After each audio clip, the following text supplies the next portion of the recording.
Yes 100 शब्द प्रति minute dictation start होगी 5 सेकंड बाद। Yes start. सौभाग्यवश पिछले 2 महीनों से फिर आर्थिक कार्यसूची की बात होने लगी है। अयोध्या की घटनाओं और दंगों के बाद कई लोग यहाँ भी और बाहर भी सोचने लगे थे कि देश फिर कभी सामान्य नहीं होगा। यह प्रक्रिया निरंतर चलती रहेगी और सरकार और जनता आर्थिक मोर्चे पर चाहे कितने भी प्रयत्न क्यों न करे, परिणाम वही शून्य रहेगा। परंतु ऐसा नहीं हुआ। हालांकि हमें कुछ हानि अवश्य उठानी पड़ी। दंगों के परिणाम स्वरूप लोगों की जानें गई, संपत्ति नष्ट हुई और काफ़ी मुसीबतें टूट पड़ी। परंतु हमें इस बात से कुछ तसल्ली होती है कि जब वह विकट समय गुजर गया, हमारी कार्यसूची में बदलाव आना शुरू हो गया। जो लोग उन बुरे दिनों में बम्बई छोड़कर चले गए थे, वे वापस आने लगे हैं।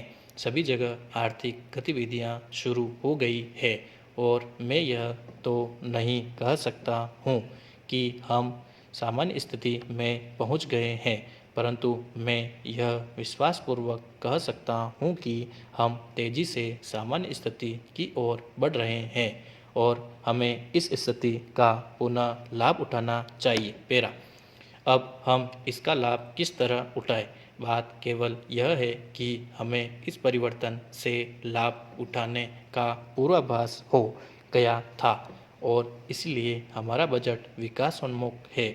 मैं इसके विस्तार में नहीं जाऊंगा क्योंकि आप बजट पर बहस कर रहे हैं और सभी बातें विस्तार में सदन के सम्मुख आ जाएगी।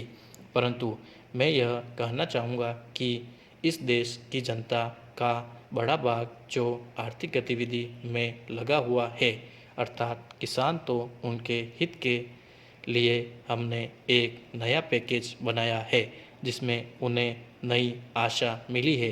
कई कारणों से आज तक हमने कृषि को इतना महत्व नहीं दिया था जितना इस वर्ष दिया है। कृषि में हम आत्मनिर्भर बन चुके थे, परंतु आत्मनिर्भरता प्राप्त करने के बाद कृषि उत्पादन वहीं पर टिक गया, अर्थात 17.5 करोड़ टन से 18 करोड़ टन के बीच। मुझे बताया गया है कि इस वर्ष हमारी खेती की पैदावार 18.7 करोड़ टन होगी, परंतु क्या हर वर्ष केवल 1 या 2 करोड़ टन की कमी पेशी काफ़ी है? भारत की जनसंख्या किस दर से बढ़ रही है?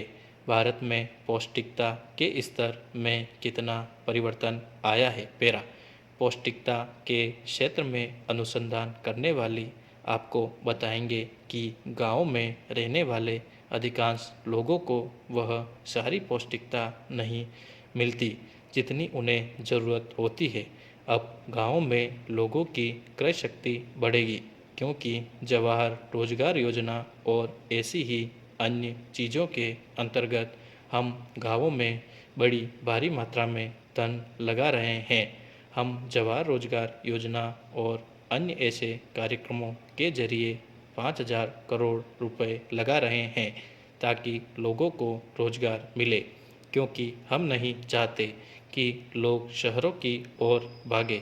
हम चाहते हैं कि लोग गाँवों में ही रहे और वहीं उन्हें रोजगार मिले।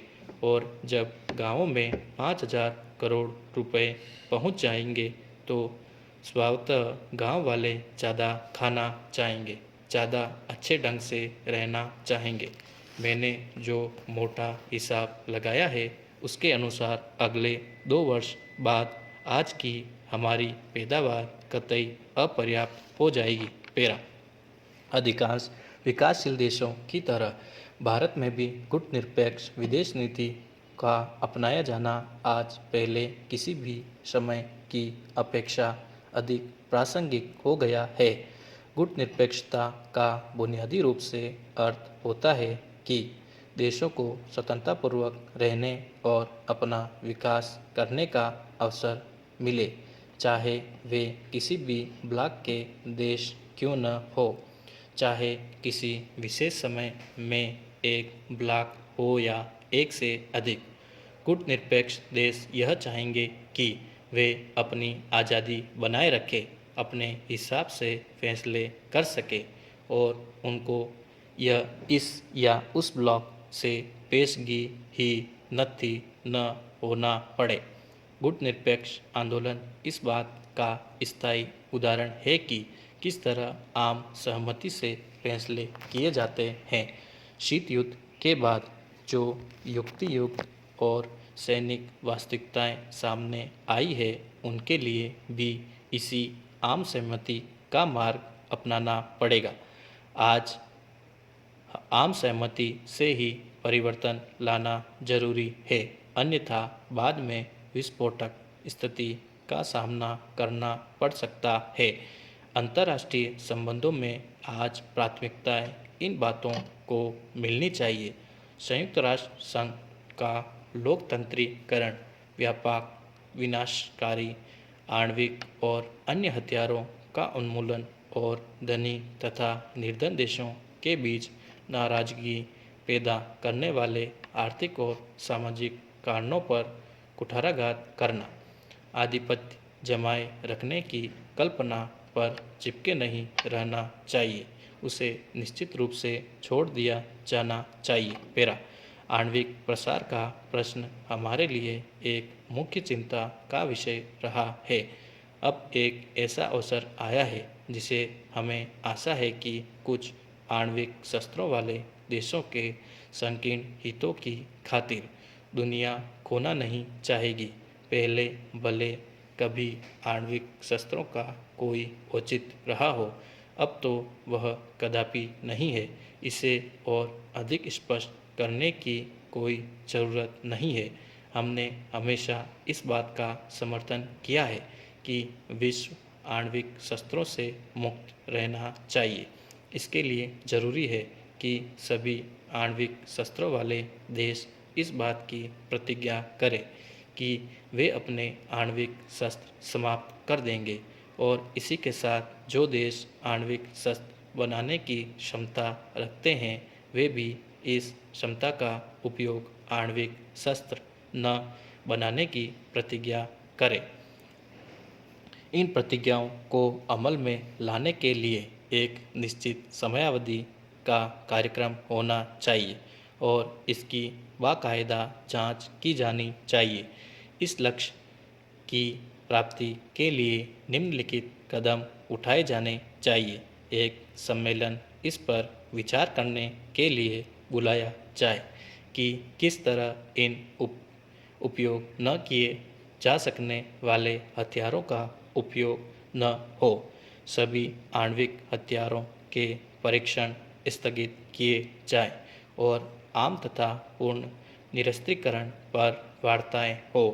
जापान की तरह भारत भी उन बहुत थोड़े से देशों में से है जिन्होंने आणविक शस्त्र न बनाने का निर्णय किया है, हालांकि उसके पास इसकी क्षमता है। हमारे जैसे देशों को मानवता की ओर से ऐसे प्रश्नों पर एक ही स्वर में बोलना चाहिए। पेरा इसी के बाद मैं इसकी चर्चा करना चाहूँगा कि भारत के साथ और हमारे दक्षिण एशिया क्षेत्र के साथ किस तरह जापान का योगदान पुनर्निर्माण कार्यों में अधिक बढ़ाया जा सकता है। स्टॉप।